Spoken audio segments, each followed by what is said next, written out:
오늘은 그 엘리야드의 신화와 현실에 대해서 이제 전반적인 개념을 한번 들어봤죠. 그런데 이제 우리가 그 어떤 신화라고 하는 것은 이런 거다, 또 저런 거다라는 것을 암시하는 것이 아니라, 어찌 보면은 신화를 경험하기, 신화를 살아내기, 또 이제 이런 의미가 훨씬 좋겠다. 또 신화적인 사고, 어찌 보면 신화적인 논, 이런 것도 중요하지만, 신화적인 삶을 내가 직접 살아보고, 경험해보고, 느껴본다라고 하는 것을 몸으로 체험하기라고나 할까요? 그러니까 그게 뭘까? 우리의 그 조상들, 우리를 있게 한 그 선인들을 만나는 과정인 거예요. 신화적인 삶을 산다라고 하는 것은 고대인의 어떤 삶을 단순히 지식적으로 아는 것이 아니라 그들의 삶에 동참하기라고나 할까요? 그래서 그들의 삶이 현대적인 삶과 어떻게 연결이 돼 있나, 그 링크 과정을 살펴보는 것이죠. 우리도 모르게 이제 연결이 돼 있는데 의식하지 못할 뿐인 것이지요. 그리고 변형된 형태로 연결되어 있기 때문에 안 보일 뿐이죠. 그러나 그 모든 것들이 신화와 제의와 상징, 이 세 가지하고 연결되어 있다는 거예요. 우리의 모든 동물들 행위를 보세요. 동물들은 전부 신화적이고 제의적이고 상징적인 행동을 그대로 갖고 있잖아요. 하다못해 결혼하기나 남수가 짝짓기를 한다거나 그럴 때 그냥 하는 게 아니거든요. 아주 묘한 기가 막힌 그 제의들을 해요. 아주 그 미세한 동물들도 그렇게 하거든요. 그냥 만나서 그냥 짝짓기 하는 게 아니고 반드시 탐색을 한다든가 어떤 새들은 춤을 춘다라든가 어떤 새들은 뭘 아름답게 자기를 꾸며본다든가 그래서 시간을 두고 판단하게 만들고 이런 과정이 있고요. 너무너무 신기해요. 그것들은 이제 동물 세계라든가 자연의 세계는 수천 년 전에서 했던 것들을 그대로 지키고 있는 반면에 우리는 많은 변형을 가져왔죠. 그래서 눈치를 못 챌 뿐이라고 하는 것이죠. 그래서 이제 우리는 우리 신화 번역이 우리나라 번역은 한자에서 와서 신들의 이야기로 알고 있잖아요. 그런데 영어의 미스는 원래 그런 이야기가 아닌 거예요. 신들의 이야기가 아니라 그냥 옛날 사람들의 이야기인 거예요. 원래 이야기란 뜻이에요, 미스. 그래서 이제 그런 데서 오는 혼돈이 있었지 않았느냐. 그럼 옛날, 특히 고대인들의 이야기는 뭐였느냐. 그들의 이야기와 우리의 현대인의 이야기는 본질적인 차이가 별로 없는 거예요. 그들은 그들이 살아가는 방식으로 이야기를 했을 뿐이에요. 근데 현대인들이 볼 때는 그게 비현실적이고 초월적인 것일 뿐인데, 그네들한테는 그게 자연적이고 현실적인 거였어요. 다시 말하면, 어떤 우리 현대인들이 보는 그런 초현실적인 세계를 별로 이질감 있게 느끼지 않고 이온화시키지 않고 어린아이들처럼 자연스럽게 초월의 세계와 현실의 세계를 넘나들었을 뿐인 거예요. 그거를 이야기로 남겨둔 건데 현대인들이 볼 때는 신들의 이야기다, 신의 이야기다, 초월의 이야기다라고 생각을 해버린다는 것이죠. 그래서 현대하고는 안 맞아 이렇게 해버린다는 것이죠. 그네들한테는 그게 현실이었던 거예요. 그들의 삶이고 그들의 역사인 거죠. 그러니까 우리는 이제 너무 오랜 세월이 흘러서 그것을 해석하는데 이제 많은 시간을 이제 들여야 되는 이제 그런 문제가 있는 것이죠. 그래서 신화라고 하는 것은 모든 신화적인 흔적들이 현대인의 삶에 남아있다. 그래서 신화를 통해서 현실을 보는 것이죠. 근원을 보는 것이죠, 어찌 보면. 그래서 아까 본질과 실존의 얘기를 했는데 실존이 현실이라면 본질은 신화에 가까운 것이죠. 신화를 통해서 본질에 좀 더 다가가는 이런 것이나라고 할까요? 그렇게 보면 되겠어요. 오늘 이제 우리의 관심은 뭐냐면은 주로 이제 임상적이고 꿈속의 신화가 어떻게 반영돼서 나타나느냐. 그리고 어떻게 그것을 활용할 것이냐, 또 치료에 어떻게 적용할 것이냐 하는 것이 이제 많은 문제가 되잖아요. 그래서 오늘 이제 토론자 중에 한 분이 가져온 꿈의 얘기, 분석을 잘했어요. 아주. 자신의 꿈인데도 불구하고 아주 분석을 좀 잘했습니다. 아주 많이 똑똑해진 것에 대해서 축하드리고 감사를 드립니다. 이 꿈이 이제 세 단락으로 돼 있죠. 자신이 이제 분석한 대로 세계 전부 신화들의 연속이고 동일한 신화의 반복인 거예요. 너무 신기하잖아요. 어떤 이것이 이제 대립과 어떤 그런 대립의 주제로 연결되어 있다는 것을 넘어서서 고대와 현대라고 하는, 어찌 보면 의식과 집단 무의식이라고 하는 그런 두 개념으로 형성된 신화가 얘기하는 방식에 따라서 하나는 고대적으로, 하나는 현대적으로, 또 하나는 이렇게 이제 섞어져서 이렇게 나오고 있는 것이죠. 너무 신기해요. 이 이야기를 가지고 온 게 너무 신기하다는 얘기죠. 이제 꿈자가 이제 어린아이를 데리고 있는, 하얀 어린아이를 데리고 있는 그 모습, 또 그 남성, 이제 흑인처럼 보이는 그 검은 남성, 아직 분화되지 않는 원시적인 사람 같잖아요. 마치 유흥전집에서 나오는 치완토펠처럼요. 이제 그런 존재인 것이죠. 그리고 그 다음에 이제 현대적인 개념으로 남편이 등장을 하잖아요.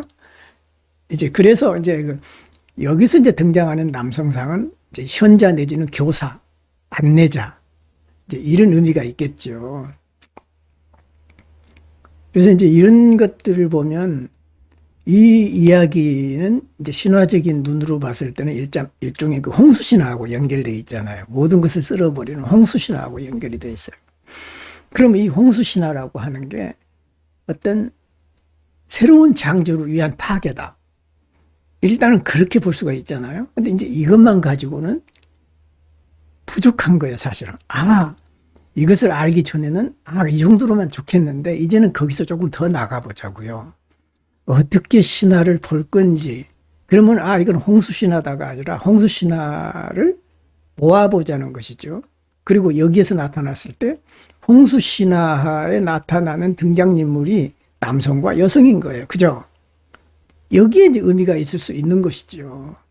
그리고 다 떠밀려 내려갔는데, 옛날의 홍수 이야기와 현대인의 홍수 이야기가 어떻게 다른지, 그리고 여러 홍수 이야기의 공통점은 뭔지, 이제 이런 것을 본다면, 그리고 홍수 이야기 속에 나왔는데, 여러 신화 속에는 나오는데, 꿈에 있는 홍수 이야기는 안 나오는 게 뭔지, 다시 말하면, 숨어 있는 얘기가 있다는 것이죠. 이제 여기에서 우리는 암시를 얻을 수가 있어요. 지금 현대인의 꿈속에서는 답을 주기보다는 하나의 고대인들이 가지고 있었던 그 홍수 이야기를 통해서 한번 그 답을 얻는 힌트를 얻어보자. 신화는 이런 거다라고 하는 것이 아니라, 그럼 그걸 이제 지금 꿈하고 한번 비교해서 찾아보자고요. 자, 고대인의 이야기에는 공통적으로, 홍수 신화에서 나오는 공통적인 이야기가 뭐예요? 우선, 홍수가 나죠. 반드시 살아남는 사람이 있는 거잖아요. 반드시 살아남아요. 결국은 종말 신화와 창조 신화는 다른 것이 아니라 어떤 두 얼굴이 하나에 있는 어떤 동전의 양면성과도 같은 거예요. 어떤 파괴와 창조는 동전의 양면성과도 같은 것이죠. 아까 말했듯이 썩어짐이 있어야 새로운 탄생이 있듯이 그것은 별개가 아니라 서로 다른 두 얼굴인 것이 하나로 돼 있다는 것이죠. 융의 이론으로 말하면 대극이 같이 있는 거예요. 상반된 것이 같이 있고 그 둘이 하나로 통합될 때 새로운 생명이 탄생하는데 여기서는 어린아이로 이제 탄생을 이제 하는 것이겠죠. 그런데 또 하나 재미난 게 있더라고요. 이제 홍수 이야기를 다시 찾아보니까 우리는 보통 이제 성경에는 노아의 홍수 이야기 알잖아요. 그 노아의 홍수 이야기보다 이제 천여 년 이상이나 훨씬 빨리 수메르 신화가 있어요. 그래서 수메르 홍수 신화를 보면 그 살아남는 사람이 우투나피시팀이에요. 거기에 이제 그 길가메시 서사시에도 이제 우투나피시팀이 나오잖아요. 거기서 이제 살아남아서 이제 신의 반열로 올라가는 건데 영생을 얻으려고 하는데 길가메시가 그 우투나피시팀을 찾아가잖아요.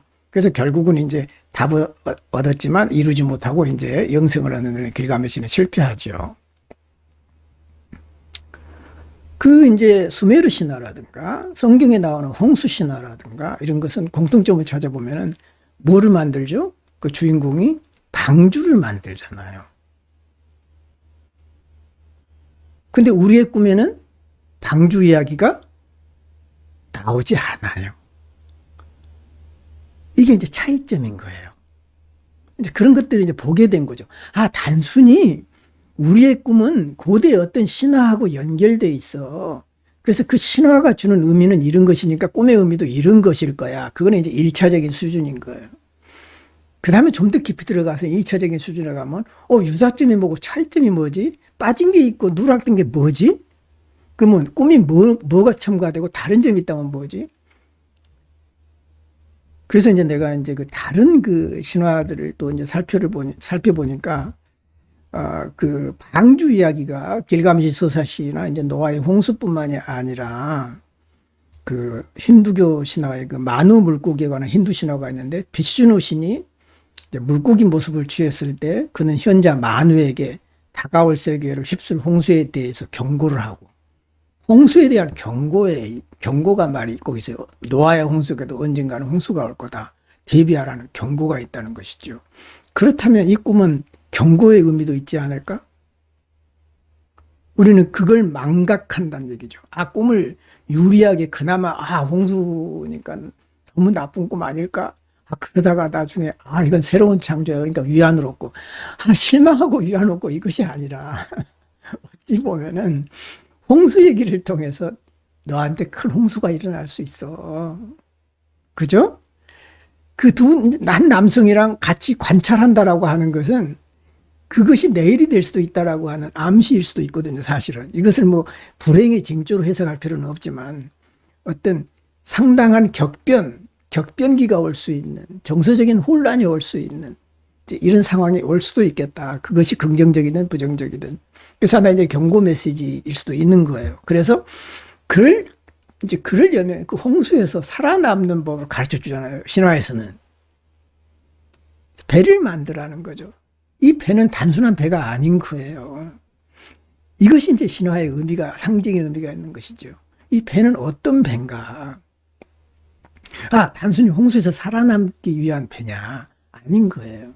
겉으로 볼 때는 살아남기 위해서 만들지만 그 배가 가지고 있는 특성이 있어요. 그 배에 들어가야 될, 살아남아야 될 조건이 있는 것이죠. 그래서 그 노아의 방주에서 보면은 세상의 모든 동물들을 한 쌍을 들여넣잖아요. 그 얘기는 뭐겠어요? 생명의 씨앗을 남겨두라는 것이죠. 현재 네가 가지고 있는 모든 것을 버리더라도 그 모든 것이 쓸려가도록 두고 때로는 버려야 된다는 것을 암시해요.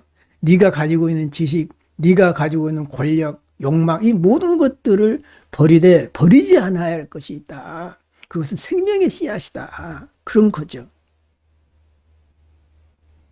그 생명의 씨앗을 남겨라. 그래야만 다음을 볼 수 있다. 우리는 잊어버리면 다 버리고 다 없어진 줄 알아요. 근데 그 생명의 씨앗은 내 안에 있거든. 내가 가지고 있는 돈이나 명예나 지식하고는 아무 상관이 없는 기본적으로 태어날 때 나한테 주어진 그것들이 생명의 씨앗인 거죠. 그 생명의 씨앗까지 버려버리려고 하면은 이제 다음을 기약할 수가 없는 거예요. 새로운 창조가 일어나기 위해서는 그 생명의 씨앗이 보존돼 있어야 된다는 것이죠. 이제 그런 것들이 이제 꿈에서 이제 이 신화에서 암시되는 것이죠.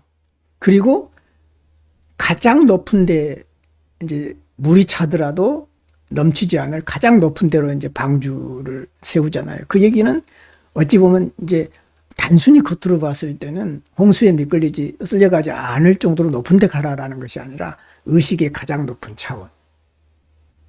그리고 신과 가장 가까이 있는 곳. 가장 정신적인, 영적인 곳. 이렇게 해석할 수도 있거든요. 그래서 그런 의미가 있는 거예요.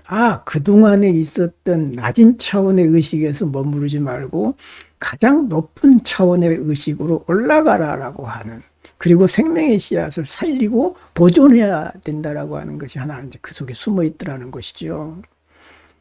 이제 이런 것들을 이제 내가 오늘 다시 이제 이 신화와 꿈을 보면서 느끼게 된 거예요. 그래서 이제 모든 것을 다 버려야 되는 것은 이제 아프리카 신화라든가 보면은 우주의 강에 있는데 우주의 강에 흘러내려가는데 그 우주의 강에 떨어지는 것은 무조건 다 쓸려 내려가는 그런 신화가 또 아프리카 이제 그 홍수 신화에도 있고요. 근데 이제 재미난 것은 이번 그 꿈에 나타나는 이제 현대적인 것과 고대적인 게 차이점이 있어요. 다 쓸려가는데 고대에 없는 것이 나왔죠. 마티즈 같은 차. 이게 이제 상당히 재밌는 표현인 거예요. 이게 뭘까 도대체? 큰 차도 있을 법도 한데요.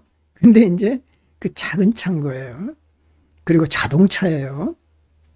지난번 우리 꿈에서도 그 자동차를 타고 버스 안에 탄 꿈을 이제 우리가 경험했잖아요. 그때 해석하고 유사하지만 또 다를 수가 있어요, 이거는. 자동차가 미끄러져서 그 안에 사람이 여기서 타고 있잖아요. 그런 점은 유사해요. 그 얘기는 뭐냐면 내가 움직일 수 있는 나의 공간인 거예요. 지난번 꿈의 해석에서처럼. 근데 내 마음대로 돼요, 안 돼요? 안 되는 거예요. 그 큰 버스 안에 차 타고 올라간 즉시 나의 통제력은 어떤 의미에서 보면 상실된 거나 다름없다고 그랬잖아요. 여기도 마찬가지로 내가 아무리 내 마음대로 운전을 할 수 있고 빨리 그 홍수를 벗어날 것처럼 됐을지 모르지만 홍수에 떠밀려 갈 수밖에 없는 거예요. 그러니까 나의 통제력을 상실할 수밖에 없는, 나의 힘으로 어찌할 수 없는 그런 상황이 올 수도 있다. 그렇다면 그게 뭔가? 이 자동차가 의미하는 게 뭘까? 어떤 내가 가지고 있는 것, 내가 통제할 수 있는 것, 내 스스로 어디를 갈 수 있는 것, 이것도 해당이 되지만 이제 현대적인 것과 고대적인 것의 상징으로 여기서는 드러나거든요. 그 얘기는 뭐냐면 자동차는 현대적인 거예요. 과학의 산물이고 이성의 산물인 거죠. 그리고 홍수는 물의 산물이고 정서의 산물이고 감정의 산물인 거예요. 다시 말씀드리면은 비온이 얘기한 대로 어떤 정서적인 폭풍 속에서 이성은 살아남을 수가 없어요. 지성이라고 하는 것은 아무 쓸모가 없게 되는 거예요. 정서의 폭풍에 휘말리게 되면. 모든 것을 쓸어버릴 수 있는 거죠. 정서라고 하는 거는. 이제 그런 어떤 의미가 이제 담겨 있다. 끊임없이 융이 얘기했던 지성의 한계에 대해서 어쩌면 이제 그 홍수로 인해서 지성은 떠밀려갈 수밖에 없는, 또 주기적으로 갱신될 수밖에 없는 것인 것이죠. 이제 이런 차원에서 이제 보면은 우리가 이제 꿈하고 어떤 꿈에 나타나는 신화적인 주제가 이제 꿈에 나타났을 때 어떻게 적용을 해볼 거냐. 단순하게 대입하는 방식뿐만이 아니라 그와 유사한 여러 신화를 비교 분석해서 뭐가 빠지고 뭐가 더해졌느냐, 그리고 어떤 것이 다르냐, 이런 부분들을 분석해낸다면 이제 여러분이나 나는 참 똑똑한 이제 신화 분석가 또 꿈 분석가들이 되지 않을까 이제 그런 생각을 합니다. 자, 수고했습니다.